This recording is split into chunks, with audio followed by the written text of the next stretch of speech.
এই বন্ধুরা, পেয়ারা গাছটার মধ্যে পেয়ারাগুলো দেখছি বড় হচ্ছে। এই বড় হওয়ার জন্য কী করবো, কালকে বিকালবেলায় এসে এই পলিথিনগুলো বেঁধে রাখলাম করে বাঁচানো যায়, এতেও তো ভালো লাগে। আর তারপরে পেয়ারা গাছ তো মানে অনেকগুলোই আছে, এটাই আমার আনন্দ। এখানেও একটা পেয়ারা গাছ আছে, এখানেও একটা আছে, এটা লাল পেয়ারা। হলে দেখা যাবে কি হয় না জানি না। পেয়ারা গাছটা মোটামুটি তো ভালোই হয়। আর এইসব গাছ সকালবেলা এত গরম, এত রোদের মধ্যে মানে আসতে আর ইচ্ছা করছে না, এত গরমে আসতে, কিন্তু কী করবো, গাছে তো ফুল তুলতেই হবে। গাছে ফুল টুল তোলার জন্য এই দেখেন গাছের মধ্যে কতগুলো ফুল তুললাম। এই যে দেখেন, গাছে টমেটো 4টে হয়েছিল, এই যে টমেটোগুলো 4টে তুলেছে, কিন্তু একটা টমেটো এই জায়গায় কেমন একটা দাগি হয়েছিল, তো এইটা কী করলাম, কেটে দিয়ে ওর ভিতরে বীজটা এদিকে গাছের মধ্যে ছড়িয়ে দিয়েছি।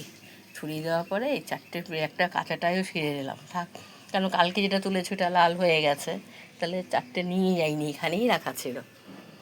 তাহলে এখন বাড়ি গেলে নিয়ে যাব।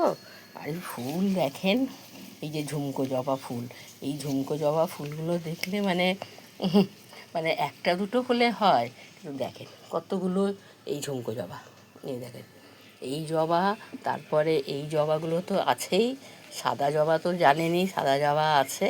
এখন বেলি ফুলটা বন্ধ হয়ে গেছে, কেন যা ফুটেছিল সব শেষ হয়ে গেছে। তারপরে নয়নতারা, কাঞ্চন ফুল, দেখেন কাঞ্চন ফুল তো মানে এত হয়, মানে কি আর বলবো, অনেক অনেক কাঞ্চন ফুল হয় সিজনে। একটা গরমের দিনে কাঞ্চন ফুলটাই আমরা এক্সট্রা পেয়ে যাই, যেমন শীতের দিনে ফুলটা আমরা কম পাই, কিন্তু গরমে তো ফুল থেকেই আমাদের মনটা জুড়িয়ে যায়।